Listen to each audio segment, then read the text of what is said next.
Assalamualaikum warahmatullahi wabarakatuh. Selamat pagi. Kami dari kelompok 2 Fitokimia 2 dengan metode ekstraksi tumbuhan dengan kelompok beranggotakan 5 orang. Yang pertama ada saya sendiri, Aurelia Sanda Adiksi dengan NIM 31. Selanjutnya ada Dinda Arung Carolina Dewi dengan NIM 37. Selanjutnya ada Wahyu Eka Suryani dengan NIM 17. Istiaza Putri Siswa dengan NIM 33 dan Pasa Ramadana dengan NIM 21. Baiklah, untuk memperpanjang waktu untuk pemateri, langsung saja untuk pemateri pertama, dipersilakan. Metode ekstraksi yang pertama yaitu ada maserasi. Maserasi adalah proses pengekstraksian serbuk simplicia dengan cara merendam dalam pelarut dengan beberapa kali pengocokan atau pengadukan pada suhu kamar. Metodenya yang pertama, satu bagian simplicia dengan derajat halus yang cocok dimasukkan ke dalam bejana maserasi atau maserator. Yang kedua, tambahkan dengan 10 bagian pelarut jika tidak dinyatakan lain etanol 70%. Kemudian tutup maserator. Yang keempat, rendam selama 6 jam pertama sambil diaduk-aduk. Yang kelima, diamkan selama 18 jam. Yang keenam, serkai, peras, ampas sarinya sekurang-kurangnya 2 kali pengulangan dengan jenis dan jumlah pelarut yang sama, kemudian filtrat dikumpulkan. Yang terakhir, uapkan pelarutnya dengan rotari evaporator hingga diperoleh ekstrak kental. Di samping merupakan gambar dari alat maserasi, bagian yang A merupakan bejana untuk maserasi yang berisi bahan yang sedang dimaserasi.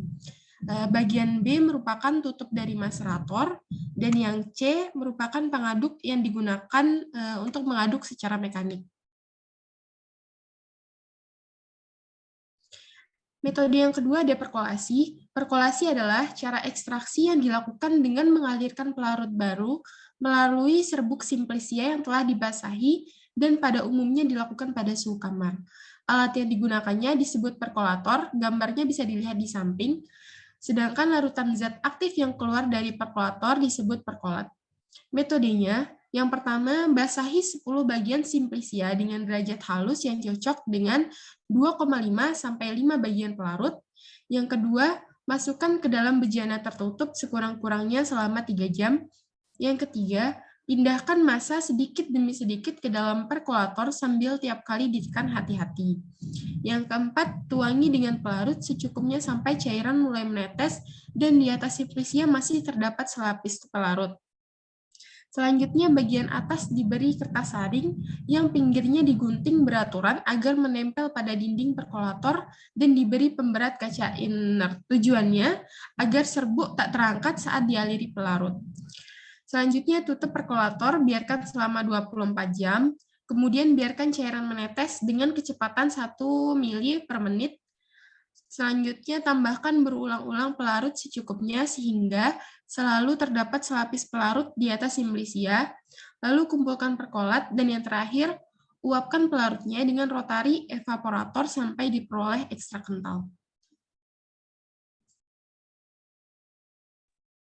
Selanjutnya di sini ada ekstraksi dengan menggunakan sokletasi. Untuk metode ekstraksi soklet di sini adalah suatu metode ekstraksi bahan yang berupa padatan dengan solvent berupa cairan secara kontinu. Ekstraksi soklet di sini digunakan untuk mengekstraksi nyawa yang kelarutannya terbatas dalam suatu pelarut dan pengotor-pengotornya yang tidak larut dalam pelarut tersebut. Untuk sampel yang digunakan dan yang dipisahkan dengan metode ini berbentuk padatan. Untuk mekanisme kerjanya di sini, ekstraksi soklet di sini adalah pada sokletasi pelarut pengekstrasi yang mula-mula ada dalam labu dipanaskan sehingga menguap dan uap pelarut ini naik melalui pipa pengalir uap dan sel pendingin sehingga mengembun dan menetes pada bahan yang diekstrasi. Cairan ini menggenangi bahan yang diekstrasi dan bila tingginya melebihi tinggi sifon, maka akan keluar dan mengalir ke dalam labu penampung ekstrak. Ekstrak yang sudah terkumpul dipanaskan sehingga pelarutnya menguap, tetapi substansinya tertinggal pada labu penampung. Dengan demikian terjadilah pendaur ulangan atau recycle pelarut dan bahan tiap kali diekstrasi dengan pelarut yang baru.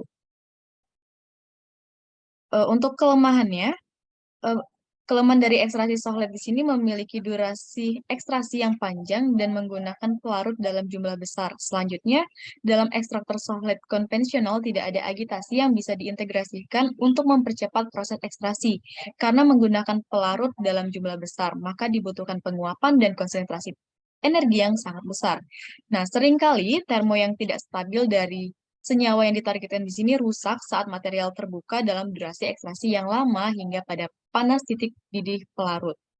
Nah, untuk solusi dari ekstraksi sohlet tadi, ekstraksi sohlet di sini dengan ultrasonik kekuatan ultrason meningkatkan massa transfer antara sampel dan pelarut. Dengan demikian, penggunaan pelarut dapat dikurangi atau dihindari sepenuhnya.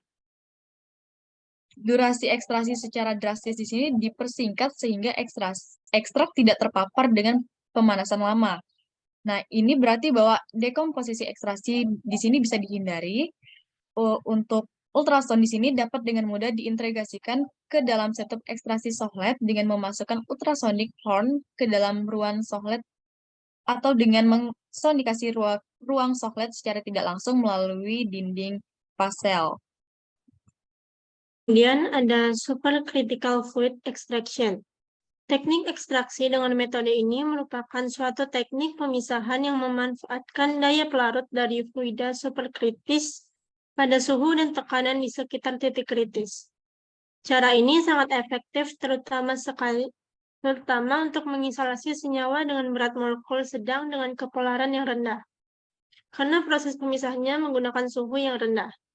Pada dasarnya, berbagai gas termasuk air dapat sebagai medium fluida superkritis. Namun CO2 adalah yang paling umum digunakan. Suhu CO2 yang mendekati suhu Kaban dan dalam kondisi normal tekanan atmosfer dapat dengan mudah mencapai titik kontrol superkritis. Karena itu CO2 pada teknologi fluida superkritis merupakan media terbaik. Kelebihan ekstraksi fluida superkritis yang pertama adalah selektivitas. Polaritas CO2 sangat bervariasi tergantung pada tekanan yang terpapar. Hal ini menjadikan CO2 pelarut yang dapat diatur dan memungkinkan pengguna menemukan kondisi yang tepat untuk ekstraksi senyawa yang diinginkan sambil meninggalkan senyawa yang tidak diinginkan. Yang kedua, tidak ada pelarut sisa. Karena keadaan gas CO2 pada kondisi atmosfer, ekstrak yang dihasilkan tidak memerlukan waktu yang lama untuk mengeringkan analit yang diekstraksi dengan pelarut. Yang ketiga, lebih cepat. Karena difusivitas tinggi dan viskositas rendah CO2 dalam keadaan superkritisnya, ekstraksi biasanya membutuhkan waktu yang lebih singkat dibandingkan dengan ekstraksi pelarut. Yang keempat, hasil lebih tinggi.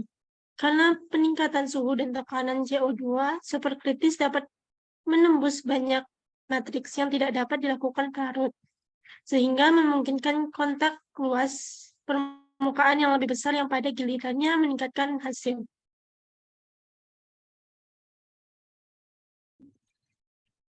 Kemudian metode ultrasound assisted extraction. Metode ultrasound assisted extraction merupakan teknik ekstraksi dengan memberikan gelombang ultrasonik pada bahan yang akan dilakukan ekstraksi. Ultrasonik dapat dengan mudah diadaptasikan ke berbagai aplikasi. Salah satu manfaat metode ekstraksi ultrasonik adalah untuk mempercepat proses ekstraksi. Adapun faktor yang mempengaruhi ultrasound assisted extraction, yaitu yang pertama ada waktu ekstraksi. Penggunaan waktu yang lama pada metode ini dapat meningkatkan suhu larutan sehingga mempercepat oksidasi antioksidan dan ekstrak yang diperoleh rendah. Yang kedua, pengaturan volume pelarut. Jumlah volume pelarut yang terlalu besar menyebabkan hasil ekstraksi menurun. Yang ketiga, suhu. Proses ekstraksi pada suhu tinggi mampu memberikan hasil yang optimum dan mempercepat proses ekstraksi. Kelebihan metode ultrasound assisted extraction ini yaitu dapat meningkatkan penetrasi dari cairan menuju dinding sel, laju perpindahan massa lebih cepat, meningkatkan hasil ekstraksi, penggunaan suhu yang rendah, volume pelarut yang sedikit, dan waktu yang singkat.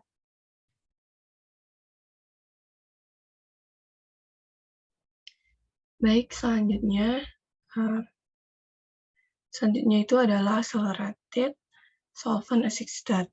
Jadi prinsip dasar dalam teknik ekstraksi ini atau disebut pula ekstraksi pelarut dipercepat, itu di mana pelarut yang digunakan pada suhu tinggi dan tekanan untuk menjaga pelarut dalam bentuk cair selama proses ekstraksi. Nah, karena suhu tinggi kapasitas pelarut itu untuk melarutkan analit meningkat, dan dengan demikian tingkat difusi juga meningkat. Selanjutnya, suhu yang lebih tinggi itu akan mengurangi viskositas dan pelarut dapat dengan mudah menembus pori-pori matriks. Nah, pelarut bertekanan memungkinkan kontak lebih dekat dengan analit dan pelarut. Namun, metode ini itu menggunakan lebih sedikit waktu dan juga lebih sedikit jumlah pelarut untuk ekstraksi bahan aktifnya. Nah, keuntungan dari metode ini itu ekstraksi untuk ukuran sampel 1-100 gram dalam menit, itu pengurangan pelarut dramatis dan juga berbagai aplikasi dan penanganan matriks asam dan basa. Kalau untuk alatnya, di sini kan kita bisa lihat ada 3 macam pelarut, di mana 3 macam pelarut ini nanti akan melewati suatu pompa, kemudian dibantu dengan adanya nitrogen, dia akan memasuki oven, dan juga melewati membran sel atau membran ekstraksi ini. Kemudian nanti akan terbentuklah suatu sampel. Hidrodestilasi. Penyulingan atau distilasi merupakan proses pemisahan komponen dapat berupa cairan atau padatan yang dibedakan berdasarkan titik didih dari masing-masing zat tersebut. Dalam industri minyak atsiri dikenal 3 macam metode penyulingan, yaitu 1. Distilasi air, water distillation, di mana bahan yang akan disuling kontak langsung dengan air atau terendam secara sempurna tergantung pada bobot, jenis, dan jumlah bahan yang akan disuling. 2. Distilasi kukus, steam and water distillation, di mana material diletakkan di atas rak-rak atau saringan berlubang. Ketel suling di sisi sampai dengan batas di bawah sarangan. 3. Distilasi uap, steam distillation, di mana unit penyulingan terbagi atas 3 unit, ketel, bahan baku, boiler, dan kondenser.